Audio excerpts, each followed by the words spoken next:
दूसरी वृद्धि जब शुरू हुई थी तब। अष्टांग को। तो फिर हाँ, तो फिर हम जब काउंटिंग जैसे हम करते हैं, गणना जो हमारी चलती है चठानी वृद्धि की, तो फिर उसमें अष्टांग को कैसे गणना करेंगे, क्योंकि वो तो प्रथम पहले ही कोठे में आ गया। हाँ नहीं, अष्टांग को देखो, जब दूसरा यंत्र जब चालू होता है तो आप लोगों को ये समझना है, दूसरा शतस्थान जब चालू होता है तो पहले शतस्थान से दूसरे शतस्थान की जो पहली वृद्धि है वो अनंत गुना वृद्धि होगी। ये प्रश्न आपके दिमाग में तब तक रहेगा जब तक आप इस यंत्र को कोठे के अंदर बंद करोगे, क्योंकि आपको पहले कोठे को, दूसरे कोठे को और तीसरे कोठे को, या पहले कोठे को और दूसरे कोठे को रिपीट करना है। तो पहले कोटि को रिपीट करेंगे तो पहले कोटि को रिपीट करना है, दूसरे कोटि को रिपीट करना है, मतलब क्या अनंत ज्ञान वृद्धि को रिपीट करेंगे? ये प्रश्न मन में आता है। अनंत गुण वृद्धि को रिपीट करेंगे कि नहीं करेंगे, है ना? यही तो प्रॉब्लम है ना आपकी। जी जी जी क्योंकि जब जी। आपको पहला कोटा और दूसरा कोटा जब रिपीट करना है, क्योंकि वो समान है, तो अब यहां पर समानता दिख रही है क्या? क्योंकि आप लोगों ने क्या कर दिया, अष्टांक को पहले कोटे में डाल दिया। तो पहले कोटे में डाल दिया और आचार्य भगवत ने भी यही कहा कि इसको अगले वाले में लगा दो, उसकी शुरुआत अगले से कर लो। इसका मतलब ये नहीं है कि आपको इसको आठ उर्वंक उर्वंक चतुरंक इस प्रकार से एक कोठे के अंदर डालना है। आपको आठ को आपको अलग रख दो, आठ को अलग रख दो, क्योंकि पूरे षट स्थान में अष्टांक एक बार ही होना है। इस बात को ध्यान रखो। पूरे षट स्थान में अर्थात 81 कोठों में अष्टांग कितनी बार होगा? कितनी बार? एक पहले बार ही होगा पहले आपने गणित स्टार्टिंग किया, में। हाँ गणित किया था, 9 पंक्तियों में किया था, अष्टांग कितनी बार हुआ था? एक एक ही बार। बार हुआ था नीचे। है जी ना? जी। तो ये बदलेगा नहीं। मतलब क्या है कि आपको अष्टांग को पहला कोष्ठा कोठा अष्टांग करके मान लो अलग से, और बिल्कुल। बाकी का यंत्र को जो ऐसे पहले घूमता था वैसे ही घूमेगा। उर्वंक फिर उर्वंक मेरा चतुरंक, उर्वंक उर्वंक चतुरंक, उर्वंक उर्वंक पंचंक, इस प्रकार से चलेगा। तो फिर जब हम जैसे कोई जैसे दो कोठे जब लेवल में आ जाते हैं, फिर जैसे शुरू के तीन कोठे बाद के तीन कोठे एक जैसे होते हैं, तो फिर अष्टांग का आने से तो वो मैच नहीं हो रहा है अष्टांग को ना। इसमें मिलाना ही नहीं है, क्योंकि ये सारी गड़बड़ क्यों हो जाएगी दिमाग में, जब तक आप उसको कोठों में बंद नहीं करोगे। आप एक लाइन में लगा लो,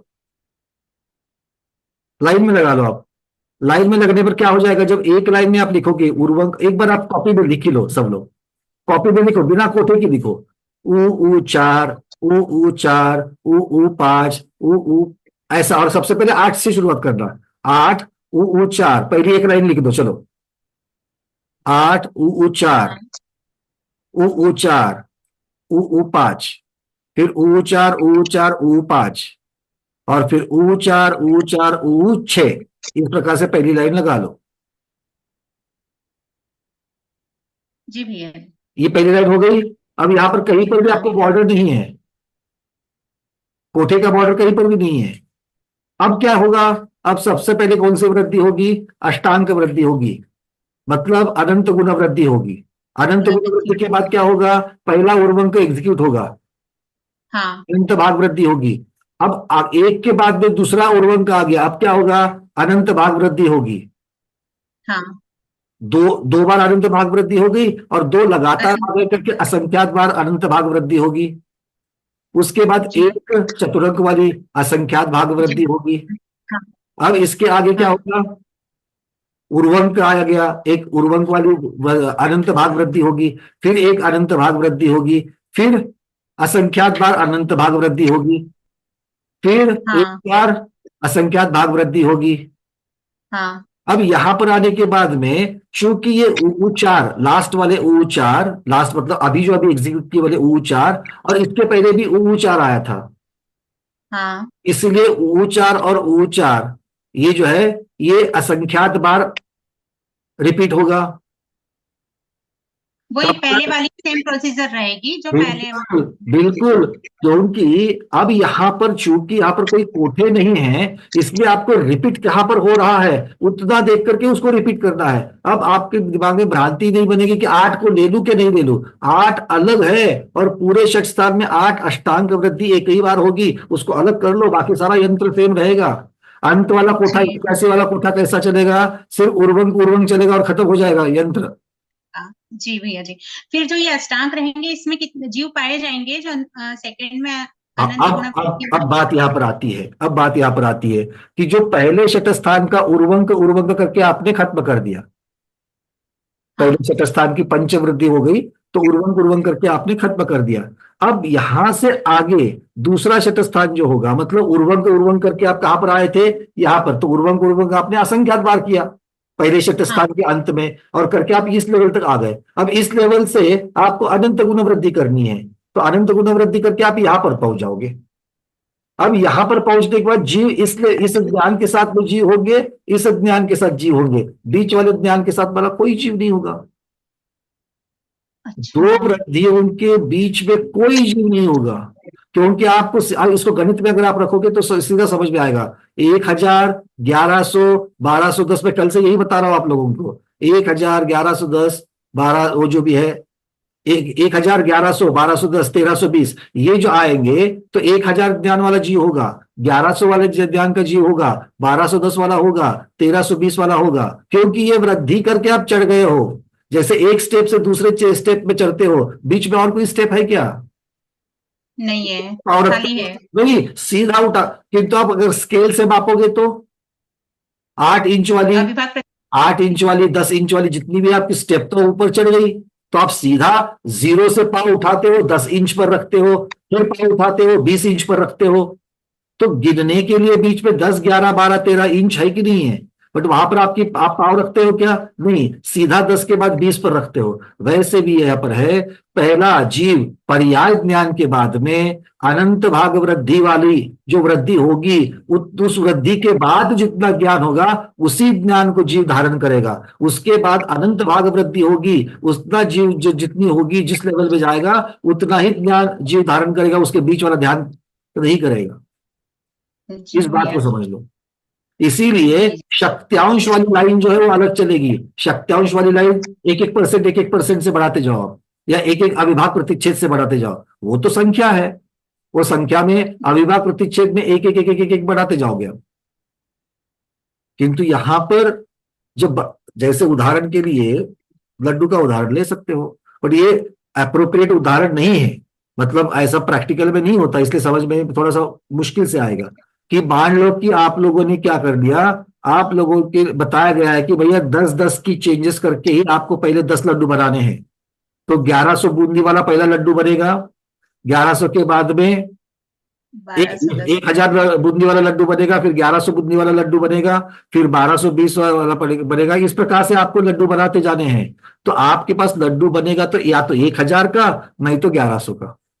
1050 बूंदी वाला कोई लड्डू आपके पास नहीं है। ठीक है, क्लियर है? जी भैया। हाँ जी जी चल। जी भैया जी। तो ये एक और आठ बीच में आने से, आठ हाँ। के बीच में, आठ कहीं पर भी आठ बीच में आता ही नहीं है। क्यों? क्योंकि ये एक लाइन में लगा हुआ यंत्र है। हम लोगों ने इसको 81 कोठों में बिठाया है। और इसीलिए आप ऐसा कह सकते हो, यहां से आगे 82 कोटे, अगर जिसको समझना है कोटे की अपेक्षा से, तो एक समझना कि एक 8 का कोटा अलग से कर देना, और फिर जाकर के 81 कोटे बिठा देना। फिर 8 का कोठा, फिर 81 कोटे, फिर 8 का कोठा, फिर 81। पर ऐसा आचार्य भगवत ने शब्द नहीं लगाया, इसलिए हमने शब्द नहीं लगाया।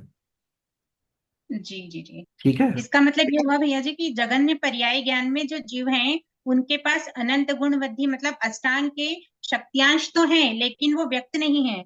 इसलिए दूसरे सठ स्थान से यहाँ पर जीव पाए जाएंगे, मतलब अनंत गुण वृद्धि में ही जीव होंगे। अब इसके लिए हम फिर से सब लोगों को, आपने सही तो कहा कि तो इसको एक बार हाँ। चित्र के जी जी माध्यम जी। से फिर से देख लो। हाँ। 1 मिनट।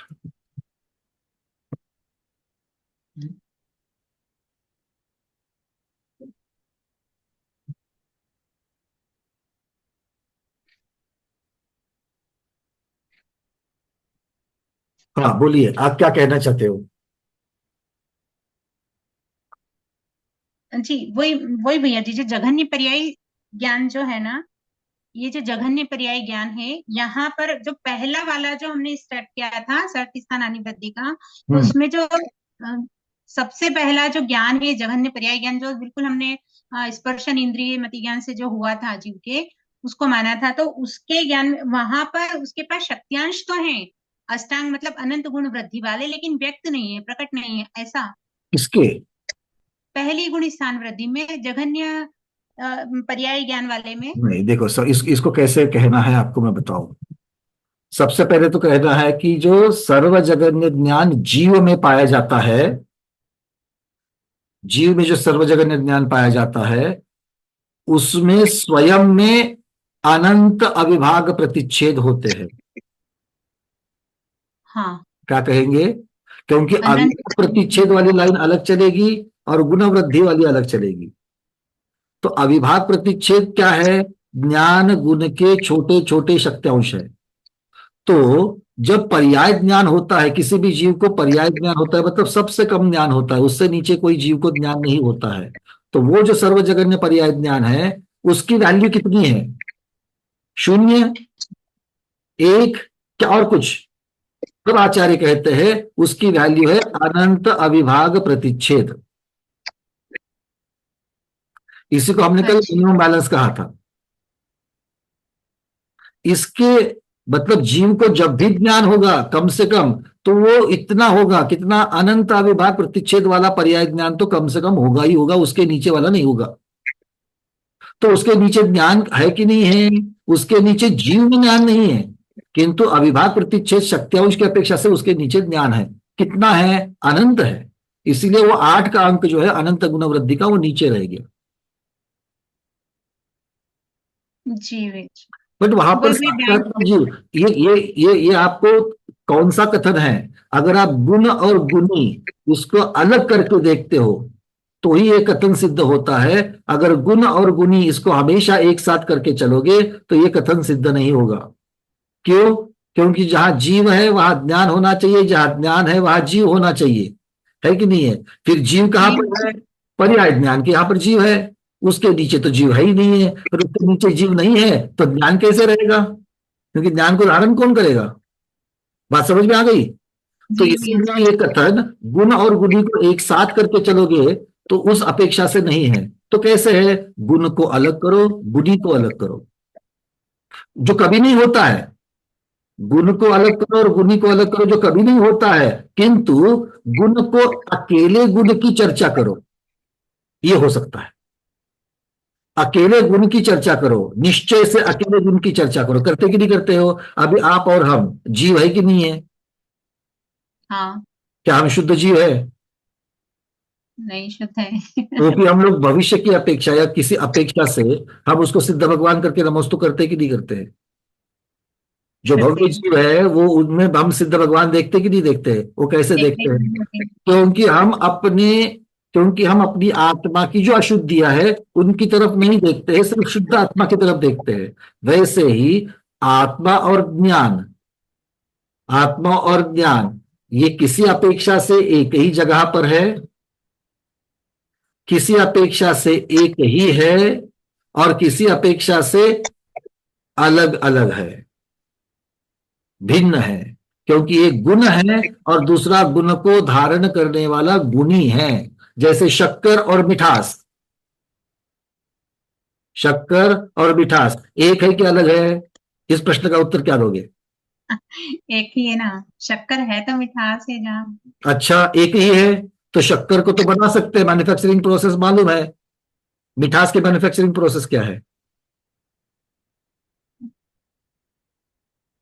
वो गन्ने से शक्कर बनना, वही मिठास की मिठास। मिठास की मैन्युफैक्चरिंग प्रोसेस कैसे आएगी?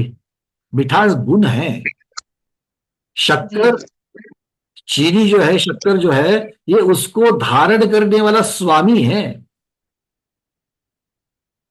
हाँ या ना? जी।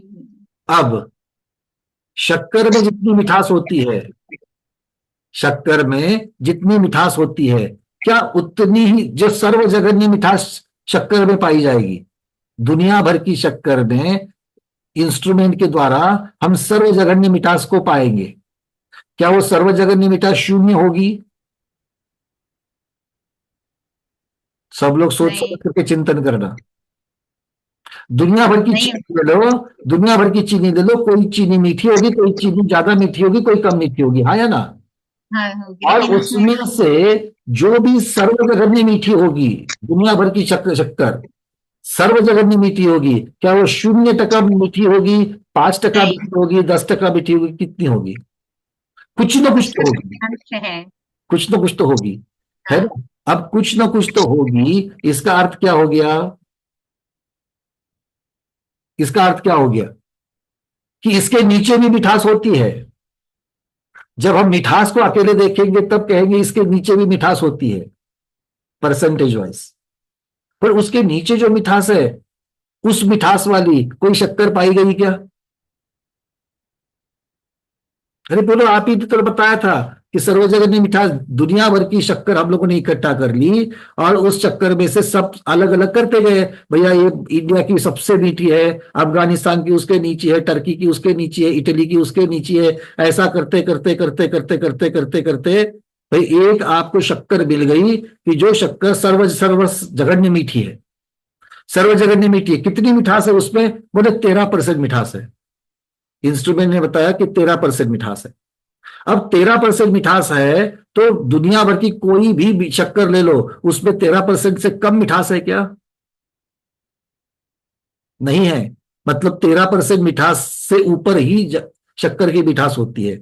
तो क्या 13% मिठास जब आप कहते हो, तो कहीं ना कहीं तो 11% मिठास, 10% मिठास, 9% मिठास, 5% मिठास होगी कि नहीं होगी?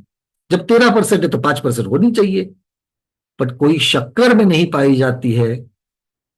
एक मिठास गुण की, एक मिठास गुण को हम लोग कम से कम देखा जा सकता है, किंतु वहां पर उसको धारण करने वाली शक्कर कोई नहीं मिलती है। इस प्रकार से ज्ञान के तो शक्त्यांश कम है, पर्याय ज्ञान से भी कम है, किंतु उसको धारण करने वाला कोई जीव इस त्रिलोक में पाया नहीं जाता। क्लियर है?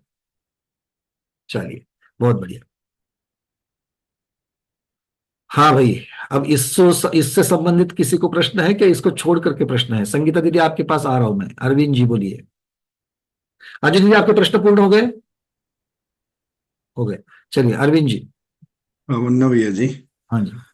मतलब इसे ऐसा समझ सकते हैं, जो भी एक प्लांट है इसका रूट जो अंदर जमीन के अंदर है, उसको अनंत गुण वृद्धि अपन समझ सकते हैं, जो अपन को विजिबल नहीं है। और इसके ऊपर जाएंगे अपन तो लब्ध अक्षर पर्याय ज्ञान बोलते हैं, वो वहां से शुरू होगा। तो अंदर जो रूट है इसके, मतलब वो गुण है तो गुणी है जैसे कंसिडर करते हैं, तो इसमें ऐसा देखो, ये कंसिडर कर ये सकते हैं। उदाहरण तो आप अपने स्वयं के लिए याद करने के लिए कर सकते हो, हम्म। पर चूंकि वहां पर रूट का अस्तित्व है, और हम यस। यहाँ कह रहे हैं कि उसका अस्तित्व ही नहीं, कोई जीव का अस्तित्व नहीं है, तो लेकिन अस्तित्व के बिना तो कैसे पॉसिबल है, जो अनंत आपको गुण गुण वृद्धि। और गुणी, हम वही तो बता रहे हैं अरविंद जी आपको, गुण और गुणी। हाँ। जब तक गुण और गुणी को आप अलग नहीं करोगे तब तक ये बात सत्य नहीं होगी। नहीं, वो एक्सेप्टेड कि भाई वो ये एक ही बस। तरीका है, वो एक ही तरीका है। दुनिया भर में एक ही तरीका है कि आप गुण को जब अलग से देखोगे, और अलग से देखने में कोई एकांत नहीं है, क्योंकि गुण अलग चीज है, गुणी अलग चीज है। निश्चय से जब देखेंगे, हम यही कह रहे हैं, आध्यात्मिक समय सार की भाषा में हम कह रहे हैं आपको कि गुण अलग है, गुणी अलग है। तो गुण को अकेले देखोगे, क्योंकि गुण को अकेले नहीं देखोगे, हम्म। गुण को अकेले नहीं देखोगे तो क्या सारी की सारी द्रव्य की बातें वहां आ जाएगी, क्योंकि गुण एक है। अब जैसे जीव द्रव्य है, जीव में हम्म। अलग अलग गुण है, ज्ञान अलग है और दर्शन अलग है कि नहीं है? है। तो जब तक आप ज्ञान और दर्शन की अलग अलग बातें नहीं करोगे, और जब तक उसको जीव से पृथक नहीं करोगे, तब तक क्या सही उसका कथन किया जाएगा? क्या हम ज्ञान को दर्शन कह सकते हैं? क्या दर्शन को ज्ञान कह सकते हैं? नहीं, एक नहीं। साकार है, दूसरा निराकार है। बिल्कुल हम्म। अलग अलग स्वरूप है दोनों का। तो दोनों का अस्तित्व अलग है कि नहीं है? बराबर। एक गुड़ की मिठास है, एक शक्कर की मिठास है, दोनों अलग है कि नहीं है? बिल्कुल अलग है। आप मुंह में लगते ही स्वाद जीव पहचानेगा कि नहीं पहचानेगा, ये शक्कर का स्वाद है और ये गुड़ का स्वाद हम्म। है तो दोनों मिठास, किंतु अपनी अपनी है। तो इसलिए इसको गुण को, और इसको ही तो निश्चय कथन कहते हैं। निश्चय कथन में आप गुण को अलग करोगे, गुणी को अलग करोगे। ठीक है? इस और प्रकार से। दूसरा कि ये जो 81, मतलब जो अपना कोष्टक जो बनाया था, इसमें 81 में लास्ट वाला जो ऊ कंसिडर किया, हम्म, और इसके बाद चालू होगा वो पर्याय ज्ञान 8 से चालू होगा। तो ये बिल्कुल। जो मतलब सूत्र नंबर 328 में जो पेज में बताया, फर्स्ट फर्स्ट बताया जो येलो में, हम्म। सूत्र नंबर 328 में एक मिनट, थ्री पर्याय टू एट ज्ञान 8 निकालता हूँ मैं, बताया एक जो। मिनट होल्ड करिए।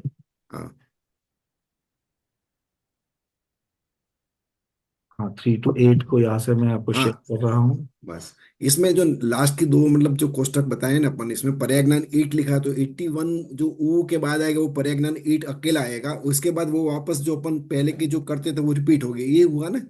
बिल्कुल, इसीलिए अभी भी जब मैं आपको बिना बिना कोठे के जब मैंने आपको एक्सप्लेन किया, तब हाँ भी वहां पर भी मैंने आपको वही कहा कि आपको 8 को अलग रखना है, क्योंकि 8 पूरे शतस्थान में एक ही बार होगा।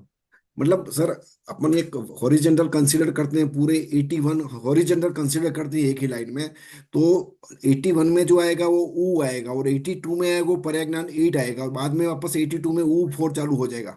बिल्कुल ठीक, ये ठीक है बिल्कुल ना। ठीक, बिल्कुल ओके। ठीक, ओके सर। बिल्कुल ठीक। बनना भी है।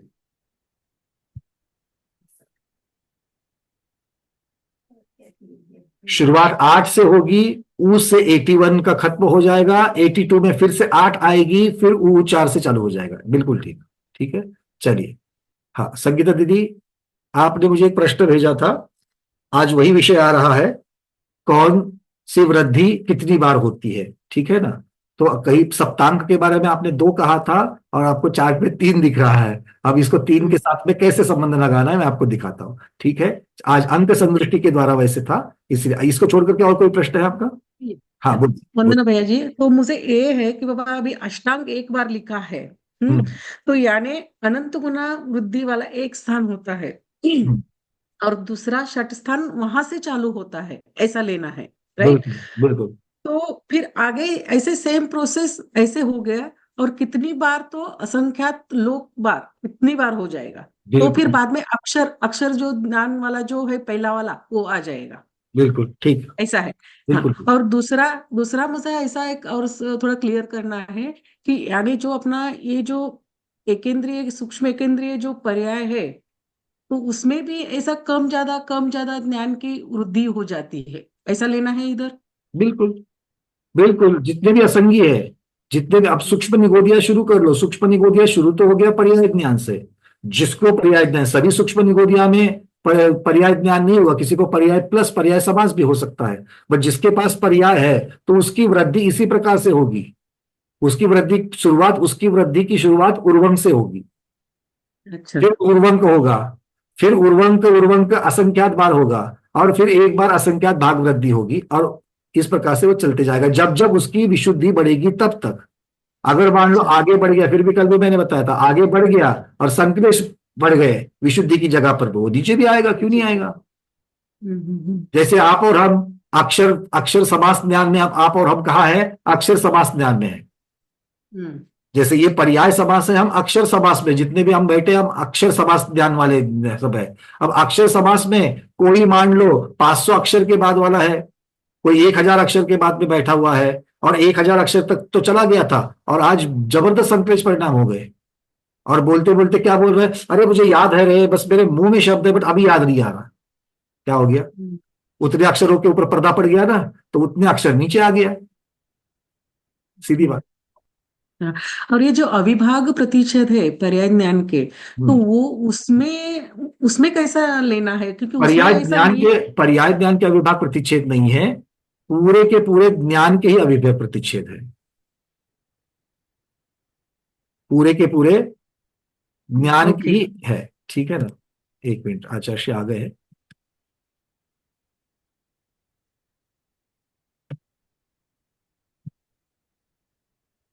ध्यान योगी आचार्य भगवान श्री विद्यानंद जी मुनिराज की जय। नमोस्तु भगवान, नमोस्तु नमोस्तु। पंकज जी, अभी जो चर्चा चल रहे ना ज्ञान में, श्रुति हम्म, ज्ञान में जो अवान्तर भेद है छह अक्षम की अपेक्षा, विशुद्धि लब्धि स्थान की अपेक्षा, तो ये तो जैसे जैसे ज्ञानावरण कर्म का छह अक्षम होता जाता है वैसे वैसे ज्ञान विकसित होता है, उसकी अपेक्षा ज्ञान के भी अनंत भेद है अपन कह सकते हैं। नहीं केवल आचार्य, ज्ञान। एक मिनट आचार्य, मैं थोड़ा सा आपको अपडेट कर लूं, क्योंकि यहाँ पर ये जो 81 कोठों का जो यंत्र चल रहा था, उस 81 कोठों का यंत्र मैं आपको एक बार फिर से कुछ शेयर करके दिखाना चाहता हूँ। एक मिनट।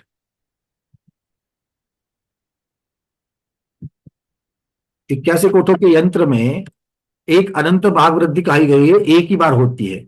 अब अनंत भाग वृद्धि आचार्य भगवान यहाँ पर कह रहे हैं कि जो ज्ञान है, इस रेखा चित्र में दिखाया, किसी भी जीव को जब होगा, जब नीचे से चलेंगे हम लोग, तो जो सबसे नीचे वाली जो नीली लाइन है, वो ज्ञान का अविभाग प्रतिच्छेद क्रमांक 1 है, सबसे नीचे जो है वो। अब वो बढ़ते बढ़ते बढ़ते अनंत भाग वृद्धि को जो प्राप्त होता है, तब जो अविभाग प्रतिच्छेद की जो एक लेवल होती है जिसमें अनंत अविभाग प्रतिच्छेद है, वो ज्ञान पर्याय ज्ञान कहलाता है। और जीव, कोई भी जीव धारण करता है तो वो पर्याय ज्ञान धारण करता है। ये चर्चा चल रही है। तो जीव कितना ज्ञान धारण करता है? दुनिया भर के त्रिकाल के जितने भी 3 लोग के त्रिकाल के भी जीव है, तो कम से कम ज्ञान कौन सा धारण करेंगे? पर्याय ज्ञान धारण करेंगे। तो प्रश्न तो आएगा कि पर्याय ज्ञान से कोई नीचे ज्ञान होता है क्या? तो गुण और गुणी अगर इनको साथ में लेकर के चलेंगे, क्योंकि गुण है ज्ञान, गुणी है जीव, जीव ही तो ज्ञान को धारण करता है। जहां पर ज्ञान है वही जीव है, जीव जहां पर है वहां ज्ञान है, दोनों एक दूसरे से अलग अलग नहीं है। इस प्रकार का कथन लेकर के चलेंगे तो पर्याय ज्ञान के नीचे कोई ज्ञान है ही नहीं है। किंतु आचार्य भगवान यहां पर कह रहे हैं सिद्धांत चक्रवर्ती कि ऐसा नहीं है। अविभाग प्रतिच्छेद की अपेक्षा इसके नीचे भी अविभाग प्रतिच्छेद है। क्यों? क्योंकि जैसे किसी अकाउंट में मिनिमम बैलेंस होता है, वैसे ये पर्याय ज्ञान में भी अपने कुछ अनंत अविभाग प्रतिच्छेद को लिया हुआ है। अनंत है मतलब अनंत से आधा भी है, उससे भी कम है, उससे भी कम है, उससे भी कम है। ये नीचे नीचे अविभाग प्रतिच्छेद है। तो वहां पर कोई जीव है क्या? उस ज्ञान को धारण करने वाला कोई जीव नहीं है, पर अविभाग प्रतिच्छेद तो है। तो इसको कैसे सिद्ध करेंगे? तो इसको सिद्ध करने के लिए गुण को और गुणी को जब तक हम अलग नहीं करते हैं, निश्चय से भेद रूप से जब तक मैं गुण को अलग नहीं करता और गुणी को अलग नहीं करता, तब तक इसका सिद्ध करना मुश्किल है। ये कैसे सिद्ध किया जाएगा भाई? ज्ञान की तरफ अलग से देखो, तो ज्ञान की तरफ देखोगे तो 1% से लेकर के ज्ञान बढ़ते बढ़ते बढ़ते बढ़ते 100% केवल ज्ञान तक चला जाएगा, ऐसा हम मानेंगे। किंतु जब 1% से जब ज्ञान बढ़ते बढ़ते बढ़ते बढ़ते मान लो 13% तक आ गया, तो 13% की एक लेवल हमने मार्क कर ली, क्योंकि जीव को यहां से ऊपर का ज्ञान होता है। तो जीव से संबंधित जब करोगे, गुण और गुणी करोगे, तब 13%, कम से कम 13% ज्ञान जीव में होगा ही होगा, मतलब पर्याय ज्ञान होगा। इस अपेक्षा से वर्णन चल रहा है। तो ये गुण और, क्योंकि हम लोगों को अब तक यही दिमाग में है कि गुण जहां है वहीं पर गुणी है, गुणी के साथ में गुण रहता है, दोनों अलग नहीं होते। और ये सत्य भी है, ये किसी अपेक्षा से कथन है। और ये किसी अपेक्षा से कथन है, उस अपेक्षा से तो पर्याय ज्ञान, ये सर्वजगन्य ज्ञान, उसके साथ ही जीव के ऊपर के ज्ञान होते हैं।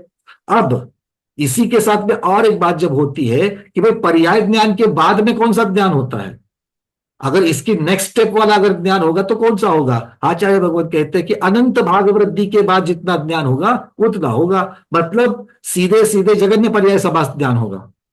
तो जगन्य पर्याय समास ज्ञान धारण करने वाले जीव है और पर्याय ज्ञान को धारण करने वाले जीव है, किंतु ये दोनों ज्ञान के बीच में जो अविभाग प्रतिच्छेद है, वो एक अविभाग प्रतिच्छेद का फर्क नहीं है, बहुत सारे अविभाग प्रतिच्छेद का फर्क है। कितने अविभाग प्रतिच्छेद का फर्क है?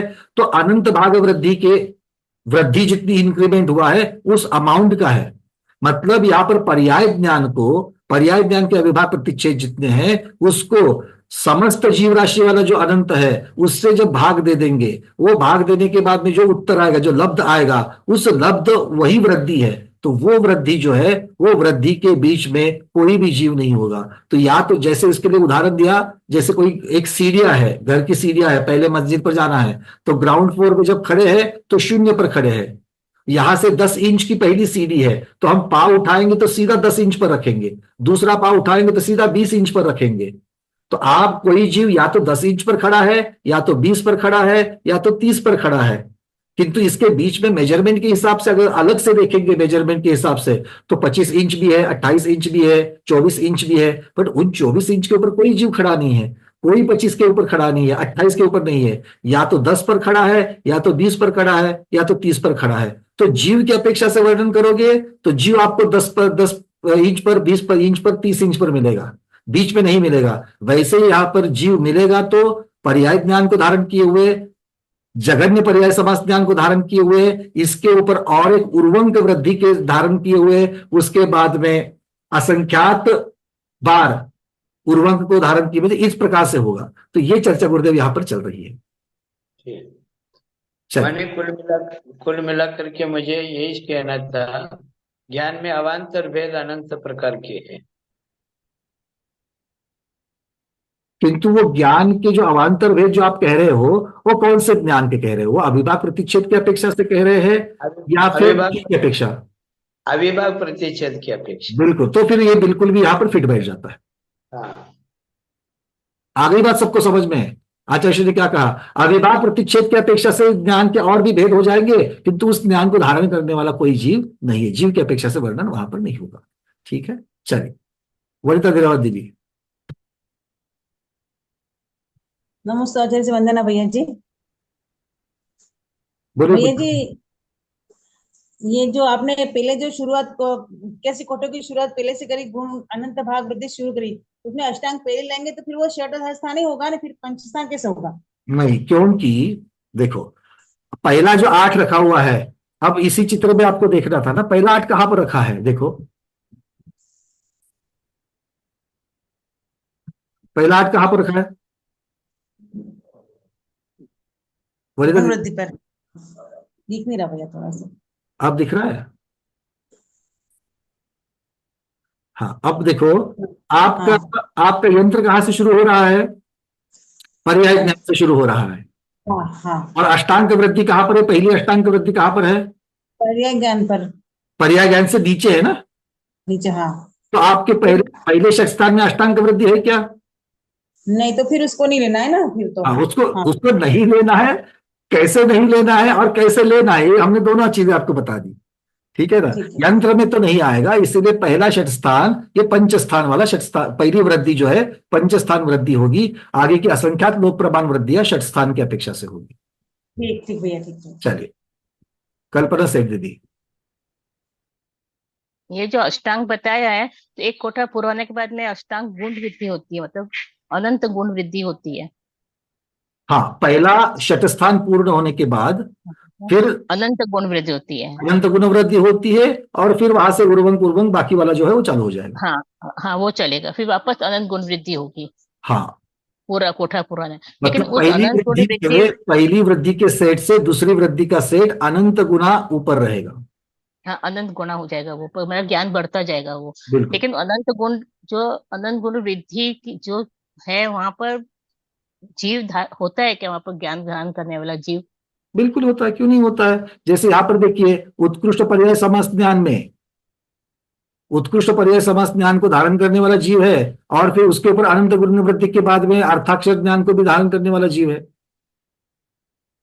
बीच में कोई नहीं है। वैसे यहाँ के अंदर भी जो है, ये जो लाल वाला बांध दिखाया है खड़ा वाला, उसके अंदर भी ऐसी बहुत सारी वृद्धियां है, असंख्यात लोक प्रमाण है जहां पर अनंत गुण वृद्धि होगी। तो अनंत गुण वृद्धि होगी मतलब जहां से अनंत गुण वृद्धि की शुरुआत है वहां पर जीव होगा, और अनंत गुण वृद्धि जहां पर पूर्ण होगी वहां पर दूसरा जीव होगा। मतलब ज्ञान की अपेक्षा से देखा जाए तो बीच वाले ज्ञान धारण करने वाले कोई जीव नहीं होंगे। ठीक है। सब लोग, इसका सार एक ही है, कितनी बार भी आप सब लोग सोचोगे तो। अभी मैंने जो आपको सीढ़ी का उदाहरण दिया, 10 इंच 20 इंच 30 इंच का, इसको याद रखो। या तो फिर 1000 वाला ज्ञान, 1100 वाला ज्ञान, 1210 वाला ज्ञान, इसका उदाहरण दिया वो वाला याद रखो। ठीक है, ऐसे अलग अलग बहुत सारे उदाहरण दिए हैं। अब इन उदाहरणों के बाद में अब आगे चलते हैं। अब आचार्य भगवान आगे हमें बताने जा रहे हैं कि भाई कुल वृद्धियां कितनी होती है। एक षट स्थान की वृद्धि का जोड़ कितना है? एक षट स्थान की वृद्धि का जोड़ कितना होता है? ठीक है, एक षट स्थान समझ में आ गया। 81 कोठे वो एक षट स्थान। ठीक है, अब इसमें जो कई असंख्यात बार अनंत भाग वृद्धि हो रही है, कई असंख्यात बार संख्यात भाग वृद्धि हो रही, गुण वृद्धि हो रही है, सब मिलाकर के जितनी वृद्धियां हो रही है, हर एक प्रकार की वृद्धि 81 कोठों में, अर्थात एक षट स्थान में कुल मिलाकर के कितनी बार होती है? पर एक षट स्थान में, पूरे पर्याय समास ज्ञान में नहीं, एक षट स्थान में, इसको समझना है। ठीक है, चलिए, गाथा आपके सामने है, गाथा क्रमांक 329। एकम खलु अट्ठंकम सत्तकम कंडयम तदो हेट्टा रुवह्य कंड एनय गुणितकमा जावमोवक्कम। क्या कह रहे हैं? अब ये जो कहा है इसी को चार्ट बना करके आपको बताया गया है। सबसे पहले चार्ट में देखना क्या है, स्थान वृद्धि का प्रकार। चार्ट में क्या है, स्थान वृद्धि का प्रकार, मतलब अनंत गुण वृद्धि है, असंख्यात गुण वृद्धि है, जो 6 वाली अपनी वृद्धि है वो वाली लिखी है। उसके बाद उसकी संज्ञा लिखी है, अष्टांग सप्तांग षडंग, वो वाली उसका संकेत चिन्ह जो है वो लिखी, वो बताया है। अब सूत्र, सूत्र कहां से आएगा? गाथा में सूत्र दिया आचार्य भगवान ने, क्या लिखा है? एकम खलु अट्ठंकम, मतलब एक शत स्थान में अष्टांक वृद्धि एक ही होती है। समझने में कोई गड़बड़ तो नहीं होगी ना अभी? क्योंकि अब तक तो इतना चर्चा करके यहां तक पहुंचे तो बिल्कुल पक्का आंखों के सामने दिख रहा है एक अष्टांग होता है। ठीक है, आगे क्या कहते हैं? सत्तकम, सत्तकम जो 7 अंक वाली वृद्धि है वो कंडय, कांडक प्रमाण होती है, वो कांडक प्रमाण होती है। अब कांडक मतलब कितना? कांडक मतलब रिपीटेशन प्रमाण। रिपीटेशन कितनी बार हुआ था? सुच्चंगुल के असंख्यातवे भाग प्रमाण, और सुच्चंगुल में कौन था? प्रमाणांगुल था। मतलब एक प्रमाणांगुल को असंख्यात से भाग देने से जो संख्या आएगी वो रिपीटेशन की आयत, अर्थात उसे कांडक कहा। सब लोग उसे कांडक शब्द समझोगे? समझेंगे, ठीक है। कांडक शब्द तो सप्तांक वृद्धि कितनी बार हो गई? कांडक बार। हमारे शिकागो वाले दीदी, हाँ संगीता दीदी, ये आप ही का प्रकरण चल रहा है अभी, ठीक है। आचार्य भगवान बोल रहे कि कांडक बार होती है। अब आगे क्या कहते हैं? उसके नीचे उर्वंक तक, उसके नीचे मतलब सप्तांक के नीचे षष्टांक या षडांक, पंचकम, पंचांकम, चतुरंक और उर्वंक, ये जो होंगे ये सब में क्या होगा? एक अधिक कांडक प्रमाण से क्रम से होगी, किंतु पूर्व प्रमाण से गुणित करके जाना चाहिए। क्या कह रहे हो? कि सप्तांक में जितनी होगी, अब उसके नीचे रखो, सप्तांक में तो बता दिया कांडक बार होगी, षष्टांक में कितनी होगी, षडंक में कितनी होगी, तो षडंक में कितनी होगी? तो कहते हैं कि कांडक अधिक एक, कांडक मतलब जितनी बार रिपीटेशन होता है उस रिपीटेशन को 1 से बढ़ाओ और इसको इसके पहले वाली संख्या से गुणा करो, मतलब पूर्व प्रमाण से गुणा करो। तो षडंक में कहां से गुणा करेंगे? सप्तंक से गुणा करेंगे। तो सूत्र क्या बनेगा षडंक का? पूर्व प्रमाण गुना कांडक अधिक 1। फिर पंचांक क्या बनेगा? पूर्व प्रमाण गुना कांडक प्लस 1। बट पूर्व प्रमाण वाली बात यहां पर बदलती बदलती बदलती बदलती जाएगी, ठीक है। ऐसा उर्वंक तक चला जाना। तो सूत्र तो मिल गया, सबको सूत्र मिल गया। सुनीता बज दीदी, मिल गया सूत्र। चलिए आगे। अब इसको समझने के लिए, इतना समझने से कुछ समझ में आया क्या? भाई इतना ही समझ में आया, अष्टांक एक बार आएगा, सप्तांक कांडक बार आएगा, मतलब रिपीटेशन बार आएगा, और आगे वाला को सूत्र दे दिया है। अब इसको समझने के लिए अंक संदृष्टि करो। अंक संदृष्टि में कहा कांडक को 3 मानो, कांडक को 3 मानो, मतलब रिपीटेशन एक उदाहरण के लिए 3 बार रिपीट करना है। एक उदाहरण के लिए ले लिया तो अष्टांक वृद्धि कितनी बार होगी? अब देखो अंत वाला 1 बार होगी, उसको तो कोई सूत्र नहीं लगेगा। सप्तांक कितनी बार होगी? 3 बार। ये 3 बार का अर्थ क्या है? ये अंक संदृष्टि के द्वारा लिखा हुआ 3 है संगीता दीदी। साक्षात में कितनी बार होगी? साक्षात में कांडक बार अर्थात सुच्चंगुल के असंख्यात में भाग प्रमाण बार होगी, है ना। क्योंकि पहली 3 लाइन में 1 सप्तांक है, दूसरी 3 लाइन में 1 सप्तांक है, इतने ही सप्तांक है पूरे के पूरे इसमें। तो पहली 3 लाइन और आगे की 3 लाइन ये समान है, इसलिए ये रिपीट हो जाएगी। ये रिपीट कितनी बार होगी? असंख्यात बार, जिससे 7 सप्तांक कितनी बार आएगा? असंख्यात बार वाला हो जाएगा। तो यहीं पर यहां पर कह रहे हैं असंख्यात मतलब कांडक बार है, ठीक है। किंतु वो 3 क्या लिखा हुआ है? वो अंक संदृष्टि के द्वारा 3 लिखा है, क्योंकि यहां पर कांडक की वैल्यू 3 है। क्लियर हो गया दीदी आपका? चलिए बहुत बढ़िया। तो अब 3 बार आ गया सप्तांक। अगर सप्तांक 3 बार आता है तो षडंग कितनी बार आता है? तो पूर्व प्रमाण मतलब 3 गुणा ब्रैकेट में कांडक अधिक 1, कांडक है 3, अधिक 1 मतलब 3 और 1 4, और उसको पूर्व प्रमाण से 3 से गुना करो तो 12 बार हो जाएगा। ठीक है, उसके बाद षडंक अगर 12 बार है तो पंचांग कितनी बार होगा? अब करो गणित। 12 पूर्व प्रमाण है, 12 गुना 3 अधिक 1 48 हो जाएगा। चतुरंक, अब आप तो मुझसे भी तेज कर लोगे, कर लो, है ना? जिसका सीपीयू का स्पीड फास्ट है वो करते जाएंगे। हाँ जी, कुसुम दीदी बताओ। क्या है, कलकत्ता में हम सब में, सभी जितने भी बैठे हैं ना, कलकत्ता में सबसे पहले सूरज उगता है। दीदी का हाथ पहले उगता है। 192 बार। 192 बार, 192 के बाद पूर्वंक आएगा 768 बार, 4 से बहुत गुना बहुत करेंगे। बढ़िया, 768 बार। 768 तो बार। अब इनकी टोटल करो। एक शतस्थान में कितनी कुल वृद्धियां हो गई? 1024 बार वृद्धियां हो गई। किंतु इसको समझने के लिए है, इस 1024 का, 3 का, 12 का, 48 का, 192 का कहीं पर कोई संबंध नहीं है। एक समझने के लिए है। आप ऐसा भी नहीं कह सकते क्या कि भाई सप्तांक से 4 गुना ज्यादा षडंक होता है, ऐसा नहीं कह सकते, क्योंकि यहां पर 3 और 12 है करके। ये तो गणित संख्या की अपेक्षा से दिख रहा है, क्योंकि आपने असंख्यात को 3 माना है, कांडक को 3 माना है, इसलिए ऐसा दिख रहा है। इसलिए इससे कोई भी नियम नहीं बनाना, ये इतनी बार होता है तो ये इतनी बार, ये इतनी बार होता है तो नहीं, कितनी बार होता है ये बताने के लिए सूत्र, सूत्र की अपेक्षा से बताना है।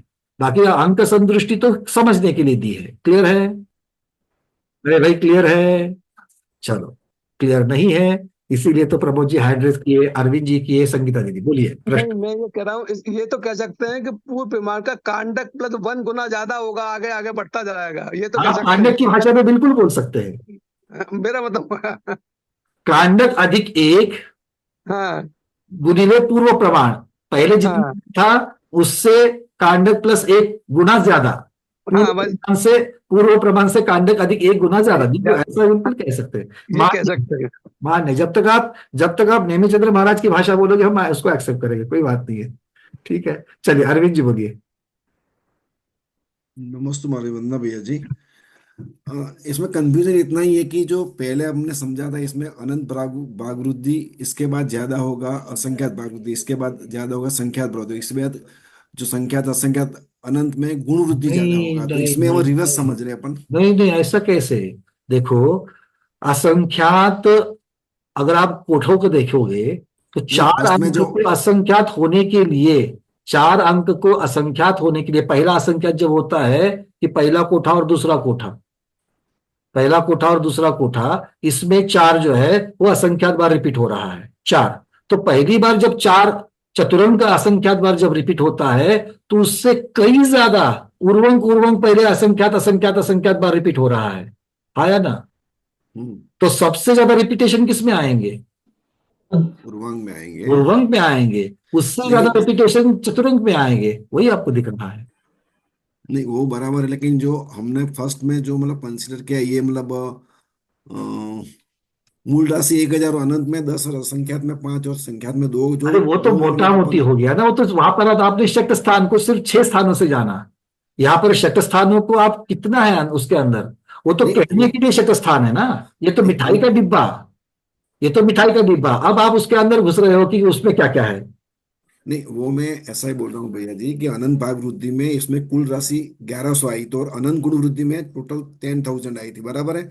तो इसमें जो ऑर्डर में था तो 1100 से 10,000 ऐसे अपन बढ़े थे, तो नहीं यहाँ नहीं नहीं एक जो नहीं, एक स्थान में। मिनट एक मिनट अरविंद जी, एक मिनट। वो बात तो अभी भी लागू होती है। आप बोल रहे हो कि हम्म, एक वृद्धि से दूसरी वृद्धि में कितना हो रहा है, और ये जो गणित अभी आपके सामने जो चार्ट है, वो प्रत्येक वृद्धि कितनी बार हुई एक हम्म, शतस्थान में, ये है।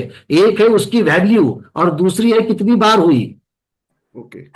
अनंत भाग वृद्धि में मान लो 100 हुई थी, अनंत भाग वृद्धि में 100 हुई थी, किंतु अनंत भाग वृद्धि में, एक एक अनंत भाग वृद्धि में 100 बार हुई, किंतु अनंत भाग वृद्धियां कितनी बार हुई, ये यहां पर ओके। बताया जा रहा है। ठीक है, नहीं आया? एक मिनट, फिर से पिछले वाले चार्ट पर चलते हैं, जिस चार्ट की आप नहीं, चर्चा कर रहे हो। हाँ,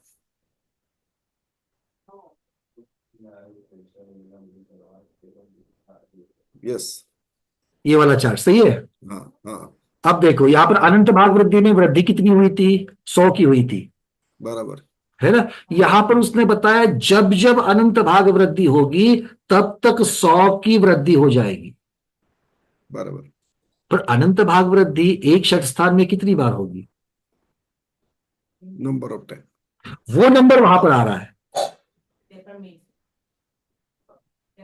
वो नंबर वहां पर आ रहा है उस चार्ट में। मतलब एवरी टाइम जब भी मुझे अरविंद जी मिलेंगे, जब भी मुझे अरविंद जी मिलेंगे, वो मुझे 1 किलो मिठाई देंगे। पर अरविंद जी मिलेंगे कितनी बार, नंबर ऑफ टाइम्स। दो चीजें अलग है कि नहीं है।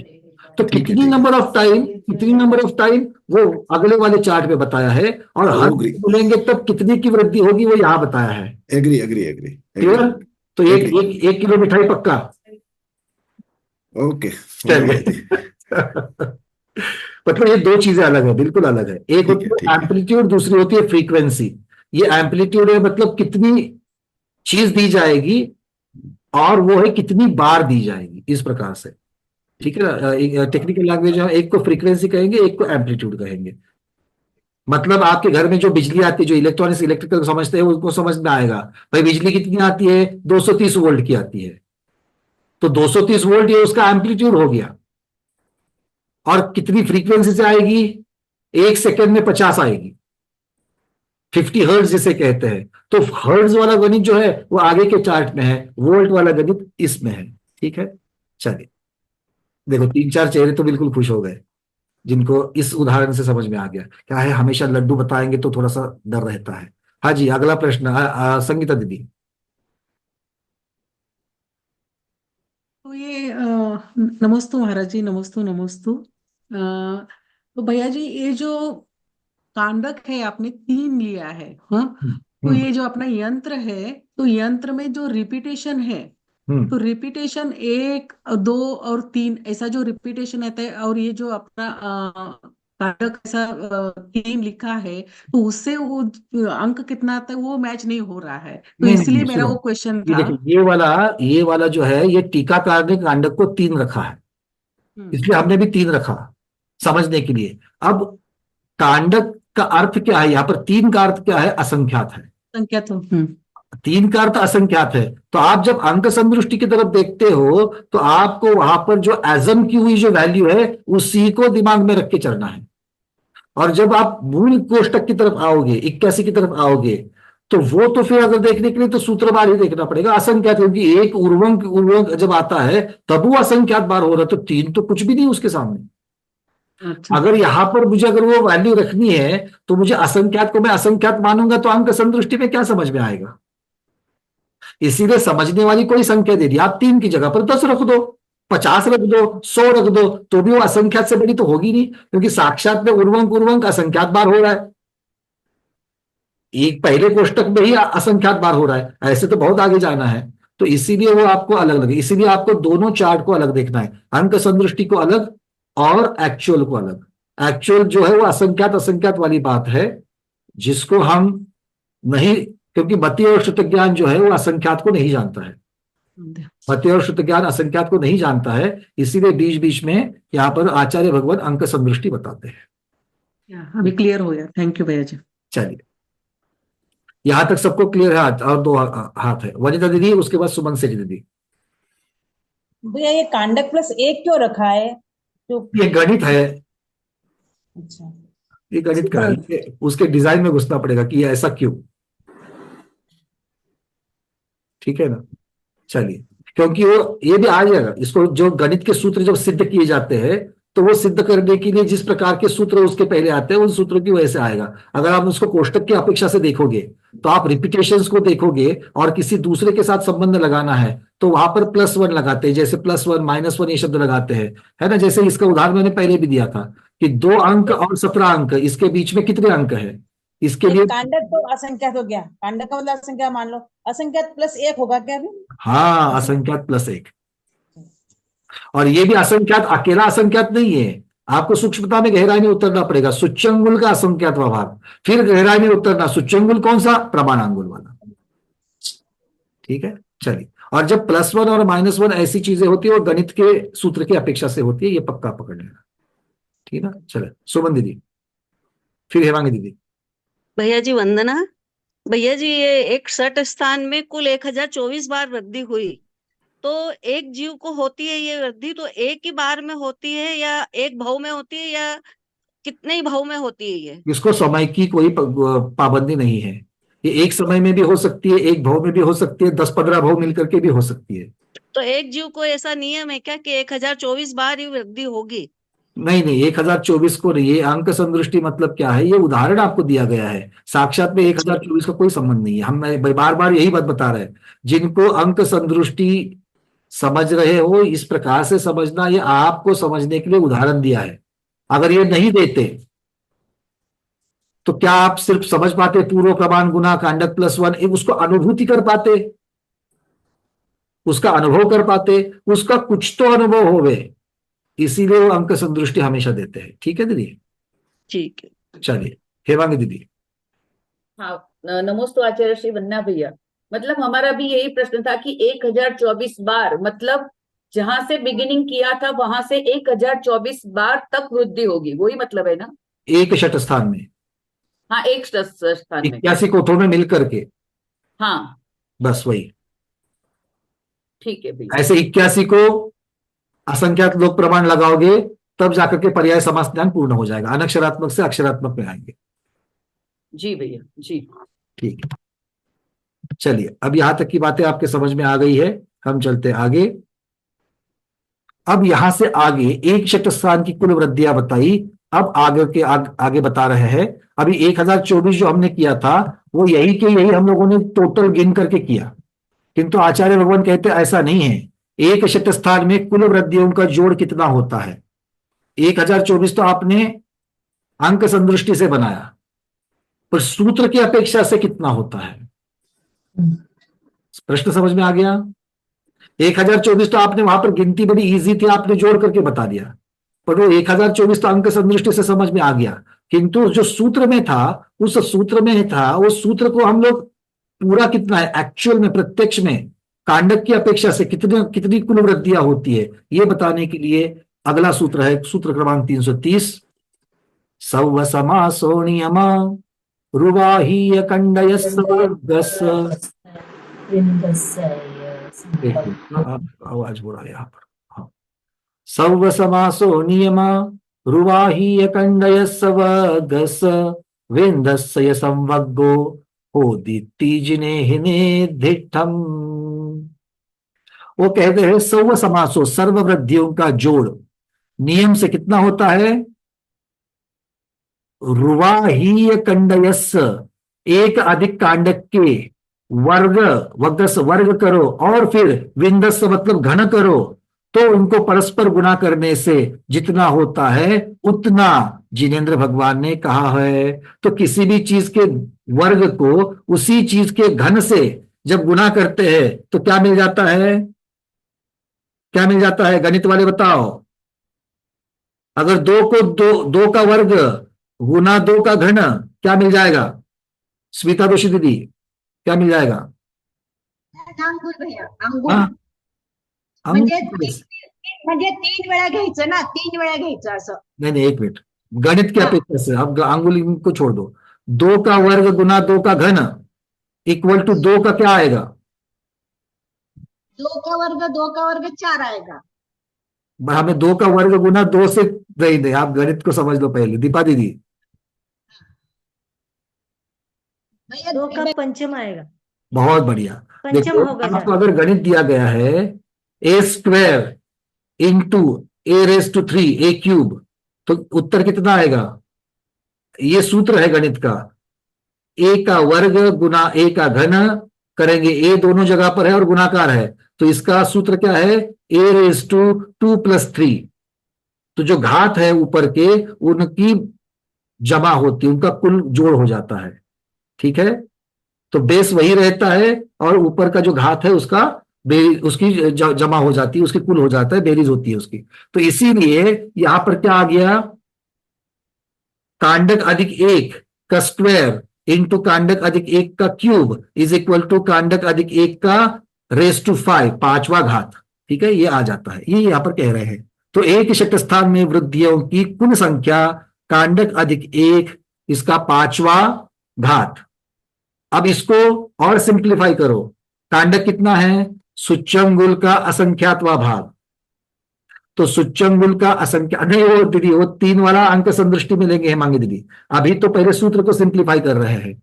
तो कांडक अधिक 1, तो कांडक कितना है, सूच्यंगुल का असंख्यातवा भाग, तो सूच्यंगुल का असंख्यातवा भाग अधिक 1 इसका पांचवा घात, कितना आता है ये, तो इसका उत्तर आता है असंख्यात लोक प्रमाण। उत्तर कितना आता है, असंख्यात लोक प्रमाण आता है। अब इसको अंक संदृष्टि के द्वारा आप कर लो। अंक संदृष्टि में कांडक कितना था, 3। अब 3 अधिक 1 कितने हो गए, 4, इसका वर्ग। सूत्र में क्या कहा था, वर्ग को घन से गुना करना है, किसके, कांडक अधिक 1, तो कांडक अधिक 1 हो गया 4, 4 का वर्ग गुना 4 का घन, तो कितना आएगा, पहले 4 का वर्ग करो, 4 गुना 4 ये वर्ग हो गया, और घन कितना है, 4 गुना 4 गुना 4। अब ये 5 बार जो 4 है इन सबको एक दूसरे से गुना कर लो, कितना आ जाएगा, 1024 आ जाएगा। तो ये 1024 पहले भी हम लोगों ने किया था, यहां पर भी 1024 आ गया।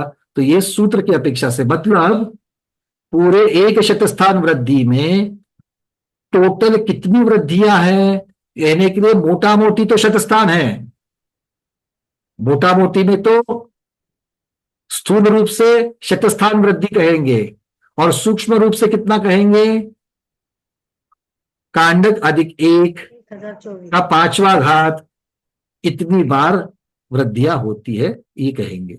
हाँ जी, चलिए प्रमोद जी।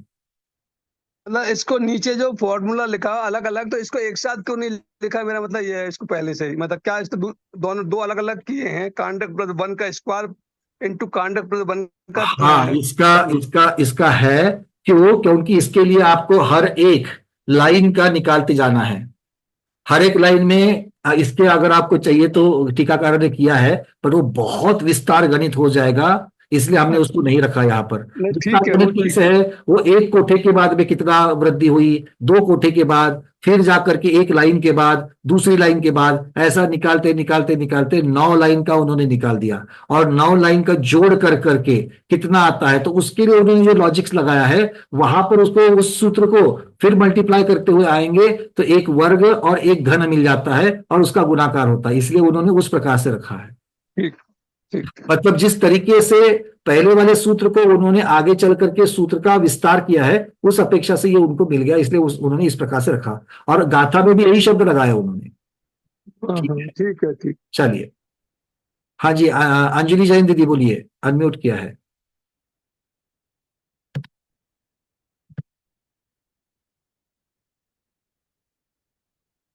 दीदी आपका नेट स्लो है, कृपया वीडियो को बंद करके अनम्यूट करिए, वीडियो को बंद कीजिए और फिर अनम्यूट करिए, अनम्यूट नहीं हुआ है आपका।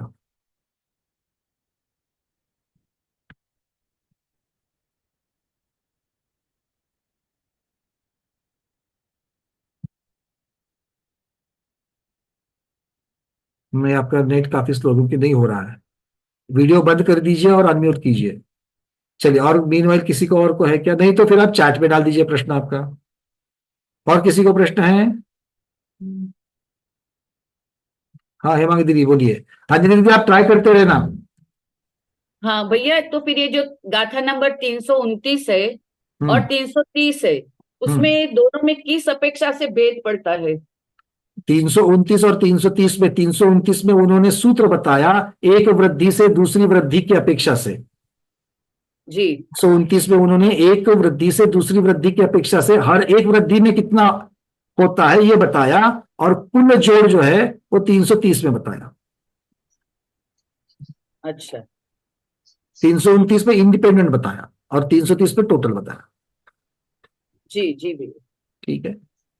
चलिए डॉक्टर मधु दीदी।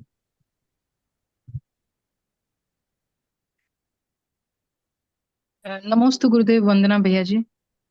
भैया जी, जो हमने गाथा नंबर 329 में कांडक +1 लिया है, तो कांडक का मतलब तो असंख्यात बार था, तो +1 कर देने का मीनिंग ये है कि ये पहले वाले से ये वाला असंख्यात ज्यादा है। नहीं नहीं, कांडक प्लस 1 का अर्थ होता है एक संख्या को मिला देना। हाँ, तो वो हमने क्यों मिलाया उसको एक संख्या को? क्योंकि इसका ये यही मतलब। कांडक, क्योंकि कांडक जितने पहले कांडक हुए और उसमें और एक कांडक को मिलाओगे तो कांडक की संख्या बनेगी। यहाँ पर कांडक में एक मिलाया है। तो कांडक में एक मिलाया मतलब ये उस असंख्यात से ये वाला असंख्यात ज्यादा है ना? कांडक एक मतलब से ज्यादा असंख्यात है, था ना, एक अंक से ज्यादा है। एक अंक से ज्यादा। हाँ। और वो एक एक अंक से एक एक का कांडक बढ़ता जाएगा, सप्तांक से लेके उर्वंक तक। एक कांडक से नहीं बढ़ेगा, पूर्व प्रमाण से गुना करके उतने से बढ़ेगा। हाँ, वो पूरा फॉर्मूला, मैं खाली कांडक का पर्सनल उस फॉर्मूला में हाँ, कांडक का रिपीटेशन अर्थ में लगा। हमेशा एक लगाते जाना, प्लस प्लस 1 लगाते जाना। जी जी जी भैया जी, ठीक है। थैंक यू भैया। हेमांगी दीदी, और कोई प्रश्न है आपका? हो गया, चलिए हैंडल्स निकाल दीजिए। चलिए तो आगे बढ़े। बाकी सबको समझ में आ रही है बातें? सिंपल सिंपल बातें हैं। चलिए अब चलते आगे। अब एक प्रश्न उठा कि हे आचार्य भगवान, भाई जघन्य ज्ञान जो है, कौन सा? पर्याय ज्ञान। ये वृद्धि को प्राप्त होते होते होते होते पर्याय ज्ञान से दुगना ज्ञान कब होता है? क्योंकि इसमें वृद्धि तो होती जा रही है, पर वृद्धि होते होते होते कहीं तो बीच में पर्याय समास के बीच में ये दुगना भी तो होगा, फिर तिगुना होगा, किंतु दुगना कब होता है? प्रश्न समझ में आ गया? पर्याय समास ज्ञान दुगना कब होता है, ये जब पूछा गया तब आचार्य भगवान ने 331 नंबर की गाथा आगे रख दी, जिसको हम अंक संदृष्टि के द्वारा फिर से देखेंगे। चलिए, ये 331 चाहिए आपको, एक मिनट।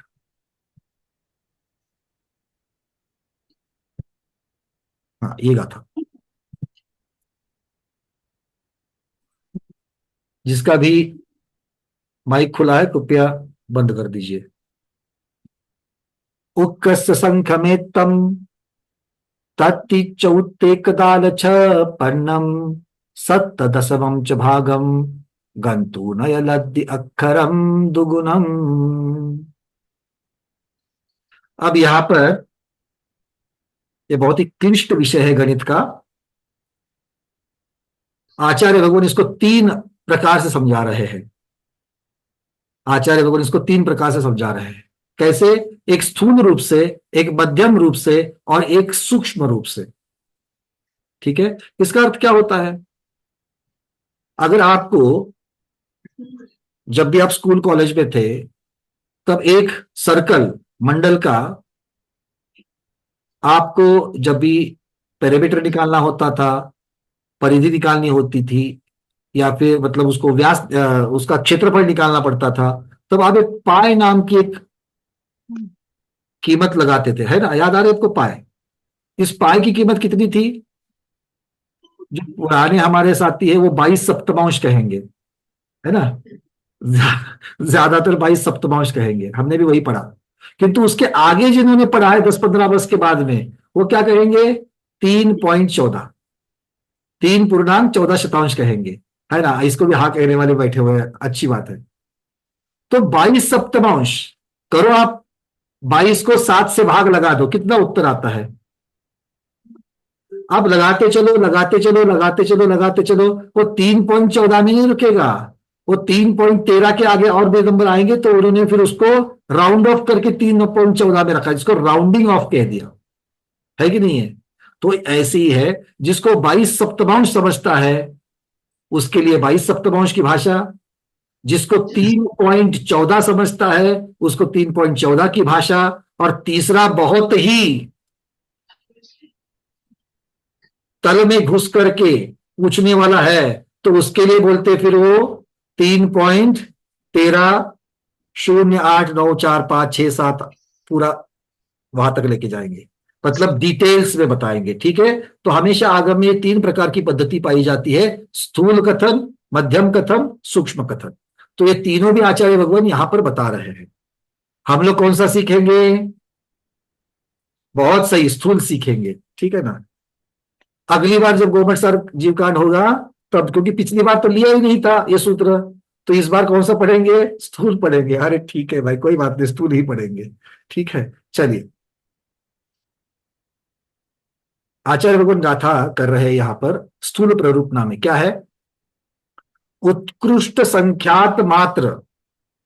क्या है? अभी मैं पढ़ने से पहले बहुत सारे लोगों के मन में रहेगा, अरे स्थूल क्यों पढ़ेंगे भैया, तो हम चलो मध्यम तो पढ़ ही सकते हैं, सूक्ष्म तो सुनने में क्या जाता है, ऐसा किसी के मन में रहेगा। अब यही भावना जब मैं शब्द लगा रहा हूं तो क्या होती है, जरा एक बार समझ लेना, ठीक है ना, वो भी देख लेना। हिंदी का उसका क्या भावार्थ होता है, गाथार्थ होता है, देखते हैं गाथार्थ क्या है। आचार्य भगवान कह रहे स्थूल प्ररूपना में उत्कृष्ट संख्यात मात्र असंख्यात भाग वृद्धि हो स्थानों के हो जाने पर दुगना ज्ञान कब होता है? पर्याय ज्ञान दुगना कब होता है? तो वो कह रहे हैं उत्कृष्ट संख्यात मात्र असंख्यात भाग वृद्धि स्थान हो जाने पर। मतलब असंख्यात भाग वृद्धि जो है, असंख्यात भाग वृद्धि मतलब कौन सी? चतुरंक वाली। एकदम पटकर क्लियरली पहुंच गए कि नहीं पहुंच गए? चार बोलते ही। तो असंख्यात भाग वृद्धि जो है वो कितनी बार होनी चाहिए? संख्यात बार होनी चाहिए।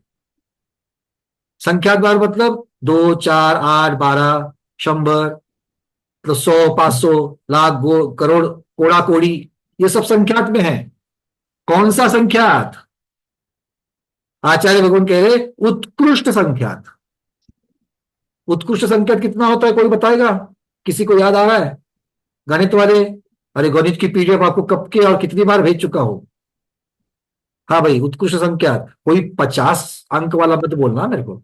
50 अंक वाला उत्तर अगर जिसके दिमाग में वो हाथ नीचे करो, वो गलत है। वो नहीं चाहिए, हमें आगम का उत्तर चाहिए। हाँ जी, जेटी गंगवाल जी बोलिए। जघन्य असंख्यात -1। चलिए आपका उत्तर ले लेता हूं मैं, किंतु वो जघन्य असंख्यात कौन सा है? जघन्य असंख्यात एक भी नहीं अपने स्वाध्याय में इसके बारे में बोलने वाला। चलो ये आपके लिए अंजू पांडे दीदी है, चलिए अनम्यूट किया है दीदी। जी भैया जी, जब हमने कुंड विधान से जघन्य परित निकाला था ना, वो सरसों की संख्या, जघन्य परित संख्या, उसमें से एक कम करेंगे तो उत्कृष्ट संख्यात की। बहुत बढ़िया, बहुत सुंदर उत्तर। जघन्य परिता संख्यात से एक माइनस करेंगे, मतलब उत्कृष्ट संख्यात में एक मिला देंगे तो जघन्य परिता संख्यात होता है। और इसका उल्टा देखेंगे, जघन्य परिता संख्यात से एक निकाल लेंगे तो उत्कृष्ट संख्यात हो जाएगा।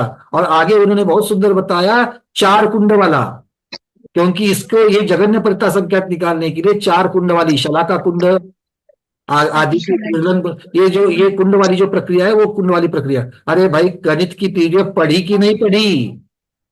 अगर नहीं पढ़ी है तो छोड़ दो, वापस कर दो हमको, किंतु सिर्फ जमा करने के लिए नहीं भेजा था आप लोगों को। नहीं पढ़ा है तो आज फिर से एक बार कम से कम उत्कृष्ट संख्यात वाला होमवर्क। उत्कृष्ट संख्यात क्या होता है, इतनी सी बात, असंख्यात की तो बात ही नहीं कर रहा हूं मैं। उत्कृष्ट संख्यात कितना होता है वो क्यों सोचना है, क्योंकि उत्कृष्ट संख्यात बोलते ही कितना बड़ा उत्कृष्ट संख्यात होता है ये समझना चाहिए। ठीक है, चलिए बहुत बढ़िया। पर अच्छा है कि कम से कम एक तो स्वाध्याय का उत्तर आ गया। चलिए दीदी आप अपना माइक बंद कर दीजिए। तो आचार्य भगवान कहते हैं उतनी बार उत्कृष्ट संख्यात मात्र बार असंख्यात भाग वृद्ध स्थान होने के, मतलब चतुरंग कितनी बार होना चाहिए? उत्कृष्ट संख्यात बार होना चाहिए। तो चतुरंग कितनी बार हुआ था? एक ही कोटे में चतुरंग कितनी बार हुआ था, याद आ रहा है? अरे अभी तो पढ़ा है। हाँ हेमा दीदी बताओ। 192 टाइम्स। अरे वो अंक संदृष्टि मत, वो और कंफ्यूजन हो जाएगा। 192 नहीं, हमें अंक संदृष्टि नहीं चाहिए, वो तो वो समझने के लिए था। अंक संदृष्टि को वही का वही छोड़ना है। देखो एक बात तो समझ लो, आपको उर्वंक उर्वंक चतुरंक, उर्वंक उर्वंक चतुरंक, ये पहले 2 कोटे तो कोई नहीं भूलता है। कोई भूले नहीं है ना? नहीं भूले।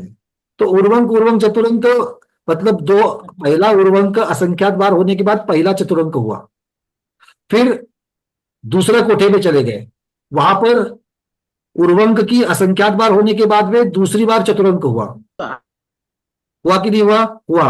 और जब पहला और दूसरा कोटे जब रिपीट किए तब जाकर के असंख्यात बार, तब जाकर के चतुरंक असंख्यात बार हुआ कि नहीं हुआ? तो चतुरंक असंख्यात बार हुआ तो उसके पहले कभी तो संख्यात बार हुआ होगा कि नहीं होगा? असंख्यात बढ़ा के संख्यात बढ़ा। अगर आप रास्ते में चलते चलते चलते चलते असंख्यात किलोमीटर गए हो तो उत्कृष्ट संख्यात किलोमीटर उससे कम होगा, पहले होगा कि बाद में होगा? पहले ही तो होगा। आ रही बात समझ में? मतलब यहां पर कह रहे कि उत्कृष्ट संख्यात मात्र बार असंख्यात भाग वृद्धि, मतलब पहले 2 कोठे पूर्ण होने तक, उसके पहले ही। बात समझ में आ रही है क्या? पहले 2 कोठे पूर्ण होने से पहले ही पर्याय ज्ञान दुगुना हो जाएगा। नहीं समझे? जो नहीं समझे वो हाथ ऊपर करे।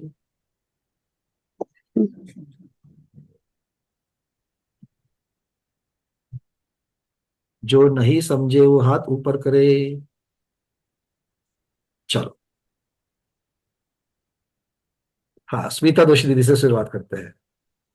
भले उन्होंने, वो भूल गई है, क्या भूल गई है? जहां पर हैंड रेस का बटन है, भूल गई दीदी, कोई बात नहीं, चलो। क्योंकि उर्वरक को ये याद रखना है, असंख्यात भाग वृद्धि को भी रखना है, उनके सामने ये हैंड रेस का बटन कौन याद रखेगा? बोलो दीदी, चलो। नाही भैया, दोनदा संख्यात संख्यात घेतल्यावर मग पुढे असंख्यात असंख्यात असं घेतलं का ते लक्षात नाही आलं आता आप सांगितलं. पहले 2 कोटे सामने आओ, बिल्कुल आप सब लोगों को उत्तर पता है, बस इतना ही है कि मुझे वो वाला जा करके अभी चार्ट खोलना पड़ेगा। चार्ट आपके पास भी है? चार्ट आपके पास है या नहीं है? है, चलो तो खोलो उसको। सबसे पहली लाइन के पहले 2 ही ले लो। क्या है? उर्वांक पूर्वांक चतुरांक, उर्वांक पूर्वांक चतुरांक आणि बहुत बढ़िया। उर्वांक अब मैं आगे का तो छोड़ दो, पहले 2 ही। अब उर्वांक उर्वांक चतुरंक हो गया तो हमें किसकी चर्चा करनी है? असंख्यात भाग वृद्धि की। असंख्यात भाग वृद्धि मतलब कितना है? 4 है। तो पहले कोठे के अंत में असंख्यात भाग वृद्धि कितनी बार होगी? पहले कोठे, ध्यान से सुन लो, पहले कोठे के अंत में असंख्यात भाग वृद्धि कितनी बार होगी? सुभाष मेरा दीदी, कितनी बार होगी? और ये पहले कोठे के अंत में है, असंख्यात बार।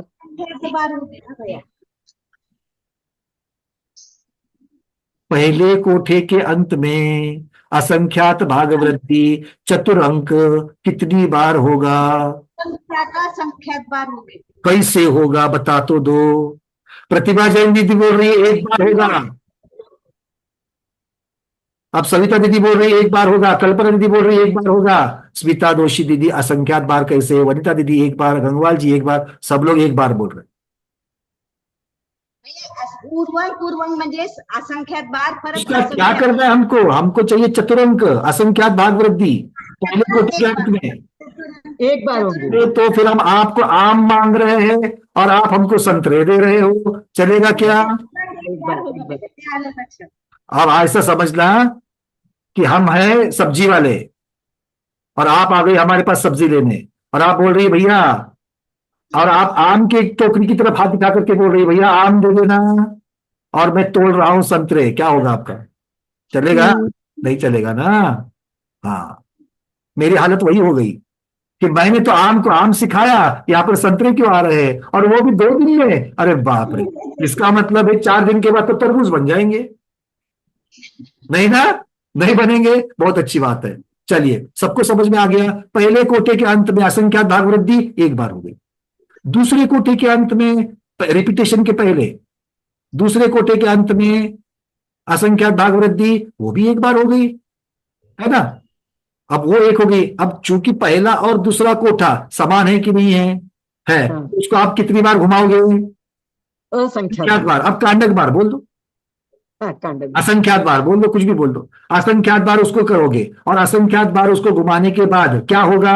चतुरंग कितनी बार होगा? 5। ये वापस तीसरे पे पहुंच गए। शोभा अजमेरा दीदी तीसरे। हम तो कह रहे हैं दूसरे के अंत में क्या हो गया? तीसरे में अभी तक प्रवेश ही नहीं करा दीदी। दूसरे के अंत में चतुरंग कितना हो गया? रिपीट करने के बाद कितना हुआ? असंख्यात बार। असंख्यात बार हुआ, क्योंकि आपने पहला और दूसरा कोठा असंख्यात बार घुमाया कि नहीं घुमाया? समान है करके, तो असंख्यात बार घुमाएंगे, एक बार घुमाने पर एक वृद्धि होती है, असंख्यात बार घुमाने पर कितनी वृद्धि होगी? असंख्यात असंख्यात होगी ना, पक्का? मतलब पहले दो कोठे पूर्ण होने तक ही असंख्यात भाग वृद्धि असंख्यात बार हुई कि नहीं हुई? अरे हाँ या ना? हाँ। अगर असंख्यात बार पहले दो कोठे पूर्ण होने, तीसरे में प्रवेश करने से पहले ही चतुरंक असंख्यात बार हो गया, यहां पर आचार्य भगवान कह रहे हैं सिर्फ उत्कृष्ट संख्यात बार हो जावे तो पर्याय ज्ञान दुगना होता है। तो पर्याय ज्ञान दुगना कब होगा? पहले दो कोठे पूर्ण होने के पहले ही होगा कि नहीं होगा? इससे सरल तो नहीं हो सकता भैया। इतना सरल अगर मैं रबड़ को करूं तो रबड़ से भी तेल गिर जावे। मानते कि नहीं मानते हो? अगर यहां से यहां बढ़ने तक पहला कोठा, ये पहले कोठे से दूसरा कोठा, ठीक है? हाँ, ये क्या हो रहा है ना, ऐसे हाथ दिखा दिखा करके जब वो आपकी जब फाइल बनती है ना यहां पर, तो उसमें ऑटोमेटिकली कंप्यूटर अपनी साइड से एक फोटो डाल देता है। आप देखते हैं ना, हर रोज जो आपको लिंक मिलती है उसके ऊपर हमारे कोई तो एक छवि आ जाती है, वो कंप्यूटर महाराज देते हैं वहां से। तो ज्यादातर मेरी छवियां ऐसी आ रही है। अब चलेगा ऐसा, है ना? तो कितनी बार मुझे ऐसा हाथ करना पड़ेगा अब? और समझ लो, ये पहला कोठा, इसके ऊपर ये दूसरा कोठा, ठीक है? यहां से यहां तक, पर्याय से पर्याय समास की यहां तक पहुंचने तक ही क्या कहते हैं? चतुरंक असंख्यात बार हो गया है। आचार्य बोलते हैं हमें असंख्यात बार नहीं चाहिए। जब ये असंख्यात बार हुआ है, इसके नीचे कभी तो यहां तक उत्कृष्ट संख्यात बार होगा कि नहीं होगा? हाँ, ये उत्कृष्ट संख्यात बार हुआ था। तो यहां जहां पर उत्कृष्ट संख्यात बार होगा वहीं पर पर्याय ज्ञान दुगना हो जाएगा। पर्याय ज्ञान दुगना हो जाएगा, मतलब पर्याय ज्ञान में जितने अविभाग प्रतिच्छेद होते हैं उससे डबल अविभाग प्रतिच्छेद आपको वहां पर मिल जाएंगे। इतनी सी बात थी, फिर भी आपने कितना समझ में आ गई बात? अर्थ यह है कि बहुत पहले 81 में से पहले दो कोठे पूर्ण होने से पहले ही पर्याय ज्ञान दुगना हो रहा है। ये बात क्लियर है? चलिए इसको अंक संदृष्टि से समझते हैं। आचार्य भगवान अंक संदृष्टि भी बता रहे हैं। तो ये स्थूल प्ररूपना हो गई, ठीक है ना? ये बात पहले समझ लो। अब स्थूल को समझने के लिए इतना नाचना पड़ा है, तो मध्यम और क्या करे? मध्यम जाए कि नहीं जाए? चलो बता तो देते हैं मध्यम में कितना है ना? आचार्य भगवान कह रहे हैं उत्कृष्ट संख्यात के 3/4 स्थानों के हो जाने पर, मध्यम में क्या कह रहे हैं? पर्याय ज्ञान दुगना कब होता है? तो उत्कृष्ट संख्यात के 3/4 होने पर। अब उत्कृष्ट संख्यात पूरा नहीं लेना है, बोले 3/4 उत्कृष्ट संख्यात हो जाए तो वहीं पर दुगना हो जाता है। यहां तक की बातें तो समझ में आ गई है ना? 3/4। और फिर सूक्ष्म प्ररूपना में क्या कहते हैं? वो कहते हैं एग्जैक्टली 41/56 गुना उत्कृष्ट संख्यात। तो उत्कृष्ट संख्यात कितना होना चाहिए? 41/56। 41/56 कितना होता है? 3/4 से भी आसपास, मतलब एग्जैक्ट वहां पर अपूर्णांक में बता रहे हैं 41/56 गुणित उत्कृष्ट संख्यात इतने स्थान जब हो जाएंगे वृद्धि के, तब जाकर के पर्याय ज्ञान दुगना हो जाएगा, ठीक है? अथवा और एक दे रहे हैं, अथवा उत्कृष्ट संख्यात के 7/10 स्थानों के हो जाने पर। अब 7/10 स्थान मतलब 70%। मोटा मोटी में कितना होगा? 70%। मतलब उत्कृष्ट संख्यात जो अभी बोल रहे थे, 70% उत्कृष्ट संख्यात हो जाने पर पर्याय ज्ञान दुगना हो जाता है। बात समझ में आ गई? चलिए, जो हमने पर्याय से पर्याय समास में चले गए थे, असंख्यात बार वृद्धि हुई थी, असंख्यात बार हुई, यहां पर उत्कृष्ट संख्यात बार हुई। उत्कृष्ट संख्यात के 70% मतलब और 30% कम कर दो, तो ये नीचे जब था यहीं पर ये पर्याय ज्ञान दुगना हो गया। ये समझ लेना, मोटा मोटी में दो कोठे पूर्ण होने से पहले ही। ऐसा क्यों? पहले कोठे में क्यों नहीं रुक रहे हो? क्योंकि पहले कोठे के अंत में सिर्फ एक ही बार हो गई थी, तो ये एक बार नहीं, उत्कृष्ट संख्यात के 70% लेना, इसलिए दूसरा कोठे में जाना ही पड़ेगा। तो पहले दो कोठे पूर्ण होने से पहले यहां पर ये कह रहे हैं। ठीक है। अब सूत्र के द्वारा अंक संदृष्टि समझ लेते हैं। कहते हैं कि प्रथम बार संख्यात भाग वृद्धि हो गई तो 5000 की वृद्धि हो गई, द्वितीय बार संख्यात की वृद्धि हो गई तो 5000 की वृद्धि हो गई, और उत्कृष्ट संख्यात भाग वृद्धि हो गई, जैसे 10 बार हो गई तो 50,000 की वृद्धि हो गई। तो ये अंक संदृष्टि को कोई मतलब यहां पर नहीं है। अंक संदृष्टि उदाहरण समझने के लिए है। इस उदाहरण को अगर देख करके आपके समझ में आए तो ठीक है, नहीं तो अभी जो हमने आपको बताया वो बड़ा सरल था। ठीक है, 70% उत्कृष्ट संख्यात। ठीक है, रात्रि में ऐसे ऐसे करते रहना। ये उत्कृष्ट संख्या 100%, ये 70% है। यहां पर दुगना पर्याय समास ज्ञान हो गया। ठीक है, घर वालों का भी अच्छा लगेगा कि आप उस स्वाध्याय का कोई तो प्रैक्टिकल चल रहा है। ठीक है, इसीलिए स्थूलता से ये कहा कि उत्कृष्ट संख्यात भाग वृद्धि होने पर जघन्य ज्ञान दुगना हो जाता है। यही दुगनी वृद्धि, बीच के अनंत भाग वृद्धि, असंख्यात भाग वृद्धि तथा वृद्धियों की वृद्धि छोड़ करके बताइए। ये बहुत महत्वपूर्ण बात है। अंतिम वो क्या कह रहे हैं, ये दुगनी वृद्धि भी उसके बीच में जितनी बात अनंत भाग वृद्धि हुई है, क्योंकि ये 70% उत्कृष्ट संख्यात असंख्यात भाग वृद्धि अगर होने के पहले बहुत बार तो अनंत भाग वृद्धि हुई है, हुई कि नहीं हुई है? क्योंकि अनंत भाग वृद्धि असंख्यात बार होने के बाद एक असंख्यात भाग वृद्धि होती है। तो असंख्यात भाग वृद्धि को और ऊपर तक लेके जाने के लिए कितनी बार असंख्यात बार तो अनंत भाग वृद्धि हुई है। तो वो उस अनंत भाग वृद्धि को तथा वृद्धियों की वृद्धि को छोड़ करके बताई है। अर्थात वृद्धियों की वृद्धि मिलाने पर जघन्य से दुगुना और भी पहले हो जाएगा, ऐसे आचार्य भगवान कह रहे हैं। ठीक है, तो 10 बातों की एक बात, 100 बातों की एक बात क्या हो गई कि 70% उत्कृष्ट संख्यात से भी पहले ये जघन्य ज्ञान दुगना हो जाएगा। बोलिए महावीर भगवान की जय। आज का ये जो अंतिम वाला है, अंतिम वाला जिनके समझ में आएगा, जिनका गणित अच्छा है वो समझने में इजी होगा। थोड़ा जिनको तकलीफ होती है कोई बात नहीं है, ये ज्ञान की बात है। आज समझ लेना कि उतना अक्षरात्मक अपनी विशुद्धि नहीं बढ़ी है, उतना अक्षरात्मक अपना ज्ञान बढ़ पाया कि नहीं बढ़ पाया, ये अपना अपना ऑडिट कर लेना, दूसरे का नहीं, खुद का कर लेना। ठीक है, चलिए बहुत बढ़िया। तो आज के स्वाध्याय को गुरुओं के श्री चरणों में बारंबार नमोस्तु वंदामि इच्छाकार करते हुए यहीं पर समापन करते हैं।